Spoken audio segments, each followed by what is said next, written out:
요한계시록 제1과 반모섬에서 생긴 일. 요한계시록 1장. 주제절. 이 예언의 말씀을 읽는 자와 듣는 자와 그 가운데에 기록한 것을 지키는 자는 복이 있나니 때가 가까움이라. 계시록 1장 3절 말씀. 시작하는 말. 제2차 세계대전 때였다. 미국 어느 마을에서는 아들을 전쟁터에 보낸 집마다 창문이나 현관문에 별을 붙여 놓았다. 어느 날 밤 아버지와 함께 동네길을 걸어가던 아들이 감탄하면서 외쳤다. 아빠, 이 집도 아들을 전쟁터에 보냈나 봐요. 이 별 좀 보세요. 저 집에도 붙어있네요. 그러다가 아들은 갑자기 별이 총총한 하늘을 바라보며 소리쳤다. 아빠, 하나님도 아들을 보내셨나 봐요. 저렇게 많은 별이 하늘에 떠 있는 것을 보니. 그렇다. 하나님이 세상을 이처럼 사랑하사 아들을 이 죄악 세상에 보내시고 그의 피로 우리 죄에서 우리를 해방하셨다. 요한계시록은 그런 예수 그리스도를 우리에게 소개하고 있다. 요한계시록 1장 1에서 8절까지는 서론이다. 이 부분은 전형적인 고대 서신의 양식을 사용하고 있으며 저자와 기록 목적, 서신의 성격과 핵심 주제들을 소개하고 있다. 요한계시록 1장은 그리스도를 그의 피로 우리를 죄에서 해방하신 구원자로 묘사하고 있으며 알파와 오메가, 즉 처음과 나중이며 사망과 음부의 열쇠를 가진 자이며 영광 중에 다시 오실 분으로 소개하고 있다. 참고 요한계시록의 처음 8절은 서론이다. 이 부분에는 이 책의 기록 목적과 저자, 그리고 주제가 나타나며 요한계시록의 내용을 요약하고 앞으로 전개될 내용을 설명하고 있다. 이 부분은 또한 그 당시의 전형적인 편지 형식을 사용하고 있다.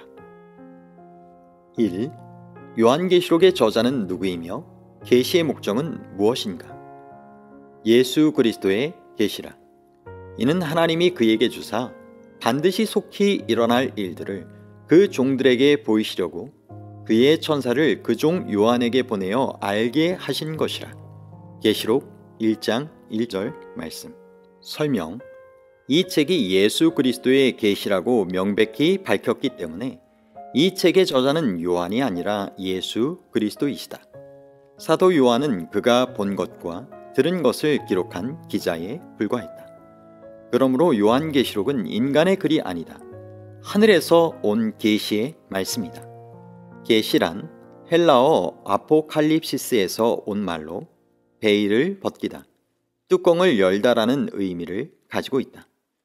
요한계시록은 모든 것을 숨김없이 폭로한 책이다. 그러나 요한계시록은 단지 무서운 상징들만을 나타내는 책이 아니며 우리를 구원하신 예수 그리스도를 보여주는 책이다.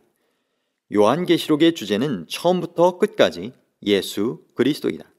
요한은 그의 책 첫 머리부터 우리를 예수 그리스도의 면전에 세우고 있으며 시종일관, 각 시대의 역사적, 예언적, 교회사적 사건의 중심 인물로서 예수 그리스도를 소개하고 있다. 예수 그리스도라는 이름은 실로, 심원한 의미를 가지고 있다. 신약 성경 마태복음에서는 이름을 예수라 하라. 이는 그가 자기 백성을 그들의 죄에서 구원할 자이심이라고 기록하여 예수라는 이름의 깊은 뜻을 알리고 있다. 또한 헬라어 그리스도는 히브리어 메시아와 같은 말로서 기름 부음을 받은 자란 의미를 가지고 있다. 하나님께서 요한에게 계시를 주신 목적이 요한계시록 1장 1절에 분명히 나와 있다. 하나님께서는 반드시 속히 일어날 일들을 그 종들에게 보여주시려고 요한에게 계시를 보여주셨다. 즉 미래를 보여주신 것이다. 미래를 미리 보여주신 목적이 무엇일까? 그것은 1장 3절에 잘 나와 있다. 즉 예언의 말씀을 읽는 자와 듣는 자와 그 가운데에 기록한 것을 지키는 자는 복이 있기 때문이다. 그러므로 우리는 하나님께서 우리에게 보여주고 싶어 하시는 예언을 꼭 연구하여 그 안에 있는 복을 받아야 한다. 알 수 없는 책이라고 덮어두는 것은 계시를 주신 하나님의 뜻이 아니다. 2. 요한은 계시 중에 무엇을 보았는가? 요한은 하나님의 말씀과 예수 그리스도의 증거, 곧 자기가 본 것을 다 증언하였느니라. 계시록 1장 2절 말씀. 설명. 요한은 계시 중에 하나님의 말씀과 예수 그리스도의 증거를 보았다. 하나님의 말씀과 예수 그리스도의 증거라는 표현은 요한계시록에 3번 나타나는데, 하나님의 말씀은 단어 그대로 하나님께서 우리에게 주신 성경 말씀을 말한다. 구약 성경에서도 하나님의 말씀은 하나님께 받은 말씀을 말한다. 그렇다면 예수 그리스도의 증거는 무엇인가? 예수께서 하나님의 말씀을 선지자들을 통하여 계시로 보여주실 때 그것이 바로 예수 그리스도의 증거가 된다. 요한계시록 19장 10절에서 예수의 증거는 예언의 영이라고 정의하였으며 22장 9절과 비교해보면 예수의 증거는 선지자를 통하여 주신 말씀과 동의어임을 알 수 있다. 3. 어떤 사람들이 복 있는 사람들인가? 이 예언의 말씀을 읽는 자와 듣는 자와 그 가운데 기록한 것을 지키는 자는 복이 있나니 때가 가까움이라. 계시록 1장 3절 말씀. 설명. 여기서 언급하신 복은 요한계시록에 나오는 7 축복 중 첫 번째 복이다. 오늘날 사람들은 요한계시록을 일반적으로 봉안책으로 알고 있다. 신비한 상징들과 계시들을 사람들이 어떻게 알겠느냐는 생각이다. 숨겨진 뜻을 억지로 풀다가 잘못될 수도 있다는 두려움이다. 그러나 하나님께서는 자기의 비밀을 그 종 선지자들에게 보이지 아니하시고는 결코 행하심이 없는 분이시다. 하나님께서 사람이 깨달을 수 없는 것을 읽고 연구하라고 명령하실 리가 없다. 하나님은 오히려 이 책을 읽는 자와 듣는 자와 그 가운데 기록한 것을 지키는 자는 복이 있다고 말씀하셨다. 왜냐하면 반드시 속히 일어날 일들을 그 종들에게 보여주기를 원하시기 때문이다. 요한계시록에는 우리가 읽고 들은 다음에 지켜야 할 것들이 많이 들어있다. 알지 못하면 지킬 수도 없다. 그러므로 우리는 요한계시록을 부지런히 읽고 그 말씀에 순종하여 하나님께서 약속하신 복을 받고 말세에 반드시 속히 일어날 일들이 무엇인가를 깨닫고 준비하는 삶을 살아야 할 것이다.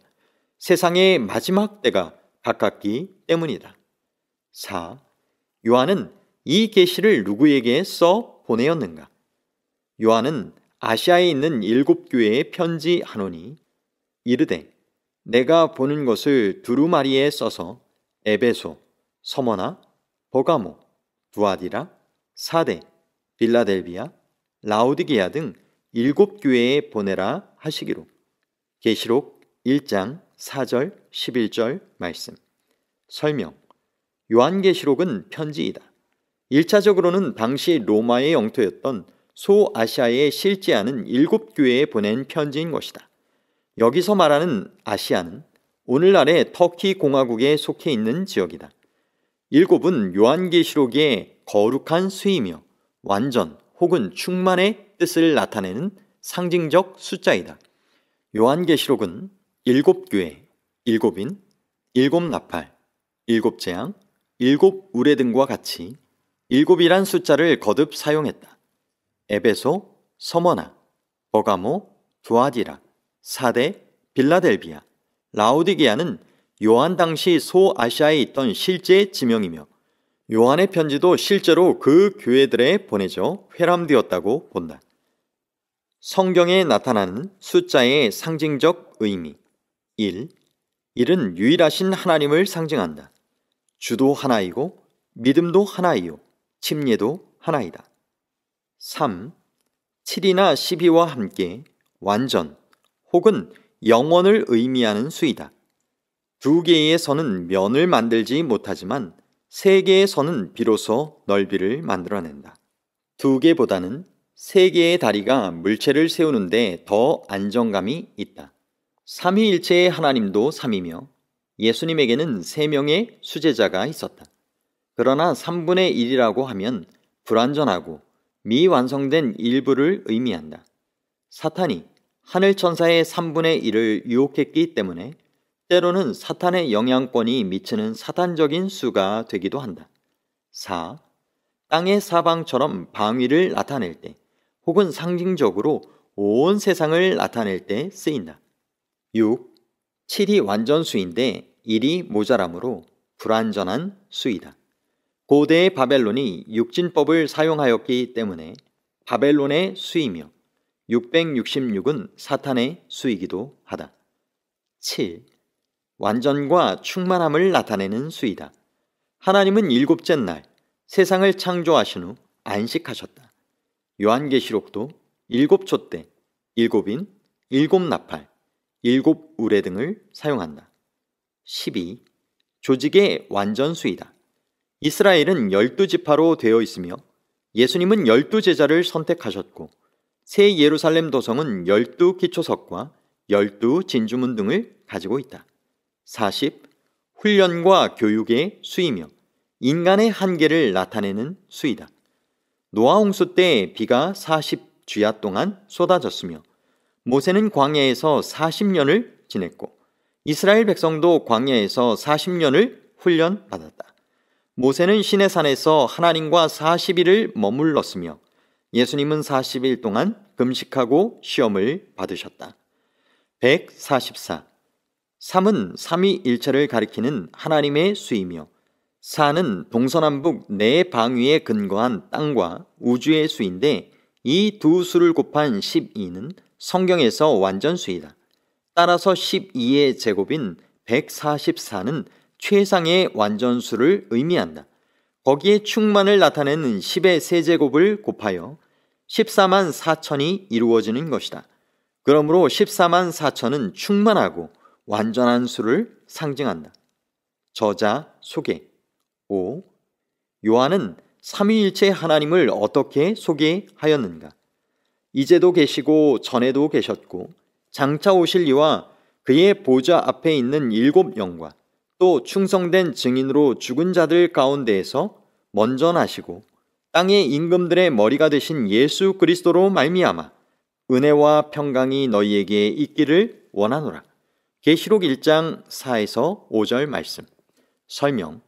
요한은 7교회에 보내는 편지 서두에 삼위일체의 하나님을 소개하면서 축복을 구하고 있다. 참된 은혜와 평강은 삼위일체의 하나님께로부터 오는 것임을 명백히 밝힌 것이다. 그는 아버지 하나님을 이제도 계시고 전에도 계셨고 장차 오실 이로 소개하고 있다. 하나님은 영원 전부터 선재하신 분이고 현재 지금 우리와 늘 함께 하시며 곧 다시 오시어 이 세상 역사를 끝내실 분이다. 성령은 보좌 앞에 있는 일곱 영으로 소개되고 있다. 성령을 의미하는 일곱 영의 일곱은 요한계시록에서 완전하고 흠이 없음을 나타내는 수이다.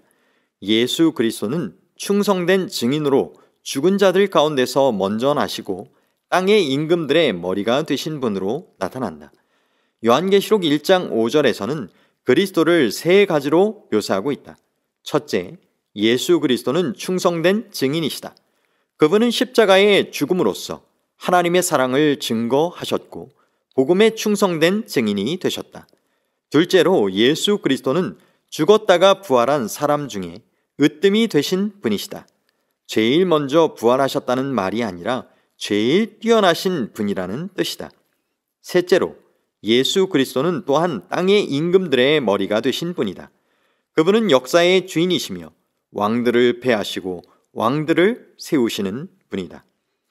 예수 그리스도의 소개. 6. 예수 그리스도는 어떤 분이신가? 우리를 사랑하사 그의 피로 우리 죄에서 우리를 해방하시고 그의 아버지 하나님을 위하여 우리를 나라와 제사장으로 삼으신 그에게 영광과 능력이 세세토록 있기를 원하노라. 아멘. 볼지어다 그가 구름을 타고 오시리라.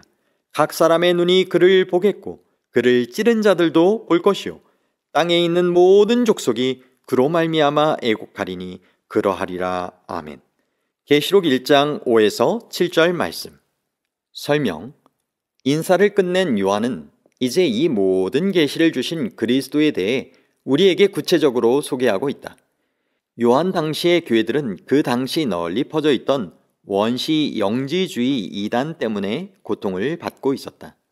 영지주의는 영과 육은 접촉할 수 없다는 그들의 이원론 교리 때문에 그리스도의 선제성과 성육신을 전면적으로 부인하였다. 요한은 그들의 가르침을 정면으로 반박하고 예수 그리스도께서는 죽음을 이기고 부활한 분이시며 역사를 주관하시는 분임을 명확히 하고 있다. 1장에서 요한은 크게 세 가지로 그리스도를 우리에게 소개하고 있다. 첫째는 예수께서 우리를 사랑하사 그의 피로 우리 죄에서 우리를 해방하셨다는 사실이다. 우리의 구원은 값싸게 된 것이 아니었다. 우리의 죄는 우리의 생명을 요구했다. 죄의 싹은 사망이기 때문이다. 그러나 스스로의 힘으로는 결코 죄에서 벗어날 수 없는 절망적인 죄인들을 위하여 하나님의 아들이 친히 그 모든 죄를 지고 십자가에 돌아가심으로 우리가 용서받고 구원받을 수 있는 길을 여셨다. 그의 피로 이제 우리는 죄를 용서받고 죄의 사슬에서 해방되었다. 그러므로 다른 이로서는 구원을 받을 수 없나니 천하 사람 중에 구원을 받을 만한 다른 이름을 우리에게 주신 일이 없는 것이다. 성경은 단 하나의 구원의 길만을 우리에게 제시하고 있다. 오직 예수 그리스도만 우리의 길이요 진리요 생명이시기 때문에 예수 그리스도를 통하지 않고는 아무도 하나님께 갈 수가 없다. 기독교는 얼른 생각하면 폐쇄적인 것 같지만 누구든지 그리스도를 믿기만 하면 구원을 받기 때문에 가장 개방적이고 열린 종교다. 그리스도를 통하여 누구든지 구원받을 수 있다는 것, 이것이 기독교의 핵심이요 복음이다. 두 번째, 예수께서는 죄인인 우리를 나라와 제사장으로 삼으신 분이다. 그리스도를 믿는 사람은 하나님의 나라에 살며 하나님 나라 자체가 된다. 그리고 하나님께 직접 나아갈 수 있는 제사장이 되는 것이다. 하나님께서는 처음에 이스라엘을 택하셔서 복음을 온 세상에 전할 거룩한 나라와 제사장으로 삼으셨다. 그러나 그들은 불순종함으로 그 특권을 빼앗겼다. 그러므로 이제는 예수를 믿는 사람들은 누구나 그리스도의 피의 은혜로 택하신 족속이요 왕 같은 제사장들이요 거룩한 나라요 그의 소유가 된 백성이 되었다. 그래서 우리는 그에게 영광과 능력이 세세토록 있기를 간구하며 감사와 찬송을 드리는 것이다. 세 번째, 죽음에서 부활하시고 승천하신 예수 그리스도는 하나님의 자녀들을 데려가시기 위하여 반드시 이 땅에 다시 오실 것이다. 예수께서 다시 오신다는 약속은 신약 성경에만 300번 이상 약속되어 있다. 선악간의 대쟁투를 계시로 보기 전에 요한은 먼저 그리스도의 재림의 광경을 본다. 구름을 타고 오시는 승리의 왕을 사람의 눈이 볼 것이고 그를 찌른 자들도 볼 것이다. 재림은 온 우주적인 사건이다. 재림은 몇 사람만 볼 수 있게 은밀히 일어나는 것이거나 영적으로만 식별되는 비밀스런 사건이 아니다. 재림은 휴거처럼 갑자기 주변 사람들이 사라지는 황당한 사건이 아니다. 그것은 모든 사람이 목도하는 공개적인 우주의 대사건이다. 그것은 번개가 동편에서 나서 서편까지 번쩍이는 것 같이 숨길 수 없는 것이다. 그때 주께서는 호령과 천사장의 소리와 하나님의 나팔 소리로 친히 하늘부터 강림하시리니 그리스도 안에서 죽은 자들이 먼저 일어나고 그 후에 우리 살아남은 자들도 그들과 함께 구름 속으로 끌어올려 공중에서 주를 영접하게 될 것이다. 예수께서 재림하실 때 죽은 악인들은 부활하지 않지만 십자가에서 그분을 조롱하고 못 박은 자들과 각 시대를 통하여 그분과 그의 성도들을 핍박하고 찌르듯이 고통을 준 사람들은 특별히 부활하여 예수께서 재림하시는 영광스러운 장면을 목도하게 될 것이다. 그때 의인들은 이는 우리의 하나님이시라 우리가 그를 기다렸으니 그가 우리를 구원하시리로다 하고 반가운 환영을 할 것이나 복음을 거절한 악인들은 불과 산들의 바위 틈에 숨어 산들과 바위에게 말하되 우리 위에 떨어져 보좌에 앉으신 이의 얼굴에서와 어린 양의 진노에서 우리를 가리워 달라고 부르짖을 것이다. 그 엄숙한 날에 우리가 어느 편에 설 것인가는 오늘 우리의 결심에 달려 있다. 7. 이런 놀라운 일을 행하실 하나님은 어떤 분이신가? 주 하나님이 이르시되 나는 알파와 오메가라. 이제도 있고 전에도 있었고 장차 올 자요 전능한 자라 하시더라. 계시록 1장 8절 말씀. 설명. 알파와 오메가는 헬라어 알파벳의 첫 자와 마지막 자다. 즉 처음과 나중이 된다는 말이니 하나님은 모든 것이 되시며 무소부재하시며 전지전능하시고 영원 전부터 지금까지 항상 존재하셨고 장차 우리를 데리러 다시 오실 분이다. 요한의 자기소개와 요한계시록을 기록한 목적. 8.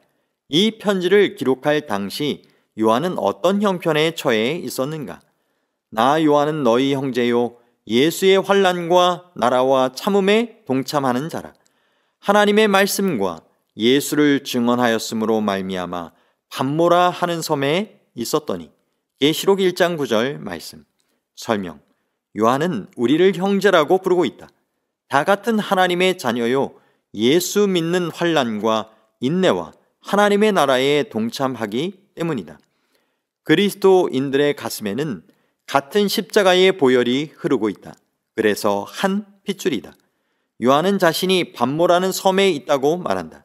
밤모섬은 에게해에 있는 작은 섬이다. 요한이 살던 에베소에서 멀지 않은 곳에 있다. 에베소 유적지 근방에 있는 터키의 구사다스 항구에서 배로 2시간쯤 가면 바위로 된 섬이 나타난다. 스칼라 항구에 배를 대면 하얀 집들이 파란 바다와 어울려 독특한 풍경을 자아낸다. 밤모섬은 길이가 16km, 가장 넓은 폭이 10km, 전체 면적은 31제곱킬로미터쯤 되는 작은 섬이다. 밤모섬은 한때는 터키에 속해 있다가 그 다음에는 이탈리아 영이었고 지금은 그리스에 속해 있다. 산 중턱에 요한이 거하면서 계시를 보았다는 계시 동굴이 있다. 동굴 위에는 교회가 서 있다. 꼭대기에는 성 요한 기념교회가 있으며 그리스도 정교회의 수도사들이 거하고 있다. 밤모섬은 상당 부분이 바위로 덮여 있으며 땅의 대부분이 거칠고 피폐한 황무지이다. 비가 오지 않아서 물이 귀한 곳이다. 로마 시대에는 이곳에 큰 채석장이 있어서 죄수들이 돌을 캐는 일을 위하여 동원되었다고 한다. 요한이 자신은 하나님의 말씀과 예수를 증언함으로 인하여 이곳에 있다고 말하는 것으로 보아 에베소에서 전도하던 시절에 도미티아누스 황제의 핍박으로 말미암아 밤모섬에 유배된 것으로 보인다. 9. 요한은 밤모섬에서 무슨 명령을 받았는가? 주의 날에 내가 성령에 감동되어 내 뒤에서 나는 나팔소리 같은 큰 음성을 들으니 이르되 내가 보는 것을 두루마리에 써서 에베소, 서머나, 버가모, 두아디라, 사데, 빌라델비아, 라우디게아 등 7교회에 보내라 하시기로. 계시록 1장 10에서 11절 말씀. 설명. 요한은 주의 날에 성령에 감동되어 계시를 보았다. 주님께서 당신의 날에 자신을 나타내시고 계시를 주신 것은 지극히 자연스러운 것이고 요한이 주의 날에 주의 음성을 들은 것도 당연하다. 그러나 어느 날이 주의 날인가? 사람들은 이 날이 일요일이었다고 생각하지만 그것은 전혀 근거가 없다. 요한 당시에는 아직 일요일에 예배드리는 일이 없었으며 주일이라는 말도 사용되지 않았기 때문이다. 요한은 주의 날이란 말에 어떤 설명도 붙일 필요가 없다고 생각한 것처럼 보인다. 그의 글을 읽을 모든 사람이 주의 날이라고 말하면 당장에 그날이 어느 날인지 잘 알고 있었기 때문일 것이다. 그렇다면 예수님의 제자들과 초기 교인들이 주의 날이라고 부르는 날은 어느 날이었는가? 주의 날에 대한 성경의 유일한 단서는 마가복음 2장 24절 이러므로 인자는 안식일에도 주인이라는 말씀 속에서 찾아볼 수 있다. 안식일이 주의 날이라는 명백한 말씀이다. 주의 날이 일요일이라는 어떤 성서적 근거도 없기 때문에 요한이 그렇게도 주저하지 않고 당당하게 언급한 주의 날은 일요일이 아니고 안식일, 즉 오늘날의 토요일임에 틀림없다. 일요일이란 요일 이름이 일반적으로 쓰여진 것은 AD 700년 경이고 그 전에는 일요일을 첫째 날 혹은 제8일이라고 불렀다. 일곱째 날인 안식일 바로 다음 날이기 때문이었다. 신약 성경은 예수께서 부활하신 후 20년이 지난 다음부터 기록되기 시작했지만 어떤 저자도 일요일을 주일로 부른 일이 없다. 안식일과 일요일. 신약시대 교회가 그렇게도 신실하게 지켰던 안식일이 어떻게 해서 일요일로 바뀌게 되었는가? 무슨 이유로 AD 2세기 후반에 가서 안식일 대신 일요일에 모이는 일이 일부 그리스도인 사이에서 생겨났는가? AD 132에서 135년경 다시 한번 로마에 저항하는 전국적인 유대인들의 반란이 바 코크바의 지도하에 일어난 후 유대인들의 상황은 극도로 나빠졌다. 로마 황제는 폐허가 된 예루살렘을 엘리아 카피톨리나로 개명하고 유대인들을 아예 예루살렘에서 추방해 버렸으며 대대적인 핍박이 유대인들에게 가해졌다. 그리스도인들은 유대인들과는 분명히 달랐으나 안식일을 지키는 것 때문에 유대인의 분파로 오해받을 염려가 컸다. 그리하여 그리스도인들은 그 핍박에 포함되지 않기 위하여 유대인들과 자기들의 신앙을 명백히 구분지을 필요가 있었다. 그것은 일부 그리스도인들이 그들의 예배일을 안식일에서 일요일로 옮기는 것으로 나타났다. 그리스도께서 부활하신 날을 주일로 지키겠다는 명분이었다. 초기에는 안식일을 지키는 무리와 일요일을 지키는 무리가 같이 존재했다. 그러다가 밀라노 칙령으로 기독교를 공인한 콘스탄티누스 황제는 그리스도교와 이교의 통합을 추진하면서 AD 321년 일요일 휴업령을 공포하여 안식일을 이교의 태양 숭배의 제1인 일요일로 대체해 버렸다. 교회는 목숨을 걸고라도 그것에 반대했어야 했다. 그러나 이미 세상 권세에 융화되고 약해진 교회는 그럴 힘이 없었다. 오히려 타협하여 라오디게아 종교회의에서 그 조치를 승인하고 말았던 것이다. 그러나 AD 135년 이전에는 그리스도인들 모두가 제7일 안식일을 준수했고 그날이 분명히 성서적인 주의 날이었다. 그러므로 요한이 성령에 감동하여 나팔소리 같은 큰 음성을 들은 주의 날은 일요일이 아니라 오늘날의 토요일인 안식일이었다. 안식일의 주인께서 그의 날, 즉 안식일에 요한에게 나타나신 것은 당연한 것이었다. 나팔소리 같은 큰 음성이 요한에게 말하기를 내가 보는 것을 두루마리에 써서 에베소, 서머나, 버가모, 두아디라, 사데, 빌라델비아, 라오디게아 등 7교회에 보내라 하였다. 이 명칭들은 모두 그 당시 소아시아에 실제로 존재하고 있었던 도시들의 이름이기 때문에 7교회는 이 도시들에 세워진 교회들일 것이다. 예수 그리스도의 모습 10. 요한에게 말씀하신 분의 모습은 어떠했으며 그분은 누구였는가? 몸을 돌이켜 나에게 말한 음성을 알아보려고 돌이킬 때 7 금 촛대를 보았는데 촛대 사이에 인자 같은 이가 발에 끌리는 옷을 입고 가슴에 금띠를 띠고 그의 머리와 털의 희기가 흰 양털 같고 눈 같으며 그의 눈은 불꽃 같고 그의 발은 풀무불에 단련한 빛난 주석 같고 그의 음성은 많은 물소리와 같으며 그의 오른손에 7별이 있고 그의 입에서 좌우에 날선검이 나오고 그 얼굴은 해가 힘있게 비치는 것 같더라. 계시록 1장 12에서 16절 말씀 설명. 요한은 하늘의 7 금촛대 사이에서 인자 같은 이를 보았다. 신약 성경에서 인자는 오직 예수 그리스도를 가리킬 때만 사용하는 말이다. 그러므로 요한은 계시 중에 예수의 모습을 본 것이다. 7 금촛대는 7교회를 말한다. 교회가 금촛대로 상징된 것은 예수께서 교회를 존귀하게 여기신다는 것을 나타낸다. 그분이 7 금촛대 사이를 거니시는 것은 예수께서 교회들을 돌보고 계시며 하나님의 자녀들을 지극한 관심으로 살피신다는 것을 보여주고 있다. 교회는 그리스도를 머리로 한 신비체이다. 이것은 단순한 형용사가 아니라 밀접하여 떨어질 수 없는 관계를 표시한 것이다. 신약 성경은 그리스도를 따르는 자를 말할 때 에클레시아란 말을 사용하였는데 이는 불러낸다란 의미의 헬라어로 고대 헬라 사회에서 군중을 불러 모을 때 사용하던 것이다.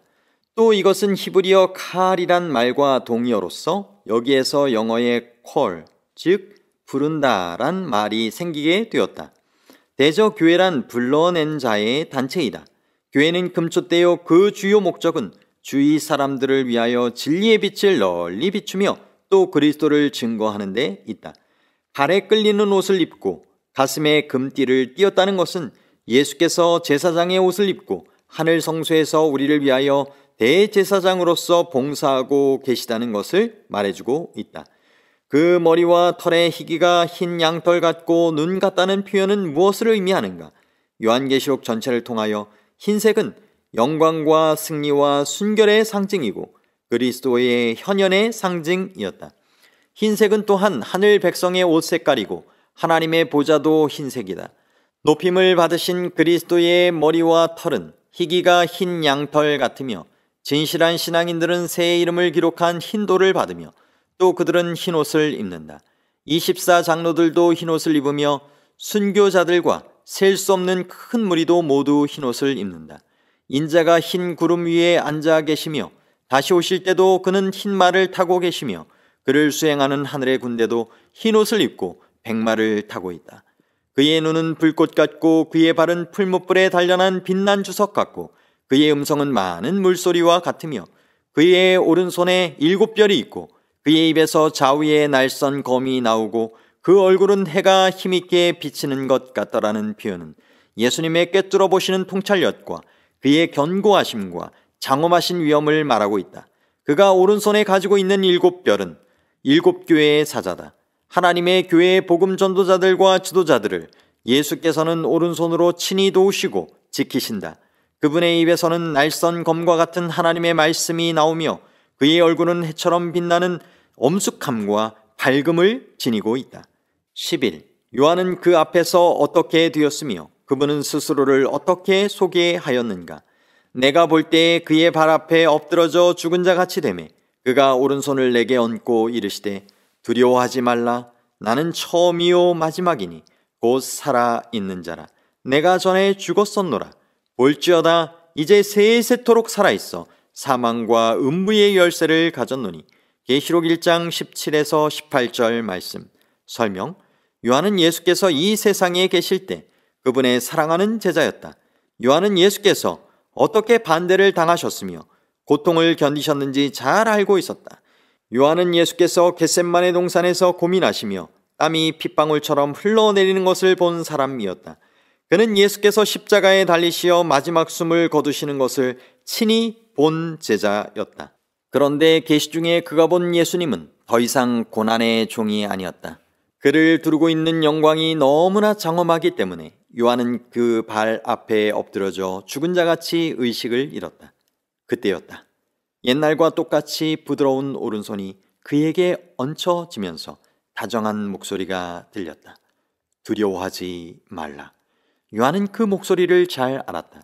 갈릴리 바다에서 풍랑을 만나 죽게 되었을 때 바다를 걸어오신 그분이 하신 말씀이었다. 제자들이 낭망 중에 빠져 주저앉았을 때 들려주시던 그 음성이었다.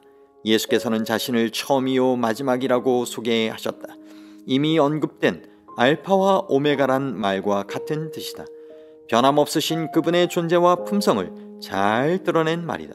예수께서는 또한 죽음에서 부활한 분이시다.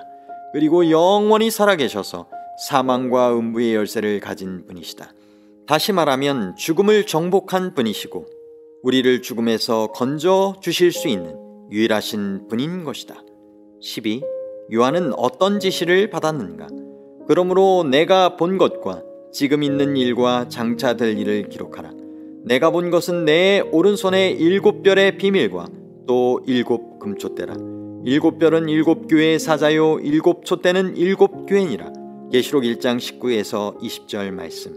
설명. 요한은 다시 한번 계시 중에 그가 보고 들은 것을 기록하라는 명을 받는다. 그것은 각 시대의 성도들이 보고 그 뜻을 알아 유익을 받도록 하기 위해서이다. 그러므로 요한계시록은 비밀의 책이 아니다. 요한계시록에는 거듭거듭 하늘 성소의 모습이 나타나고 있다. 성소는 이스라엘 백성이 하나님께서 보여주신 하늘 성소의 식양에 따라 광야에서 맨 처음 만들었다. 후에 화려한 솔로몬 성전이 지어졌지만 기본 구조는 같은 것이다. 요한이 계시 중에 본 것은 7별의 비밀과 7 금촛대였다. 7별은 7교회의 지도자들이었다. 그리고 7금촛대는 7교회이다. 교회는 각 시대의 하나님의 촛대이다. 해변에 있는 등대의 빛은 해상의 많은 선박을 바르게 인도하고 그들의 안전한 항해를 위하여 비친다. 교회를 통해서 비추는 하나님의 빛도 이와 마찬가지로 끊임없이 영속적으로 비치는 빛인 것이다. 요한계시록의 7복 1. 읽는 자와 듣는 자와 기록한 것을 지키는 자는 복이 있나니. 계시록 1장 3절 2. 자금 이유로 주 안에서 죽는 자들이 복이 있도다. 계시록 14장 13절 3. 자기 옷을 지켜 부끄러움을 보이지 아니하는 자는 복이 있도다. 계시록 16장 15절 4. 어린 양의 혼인잔치에 청함을 받은 자들은 복이 있도다.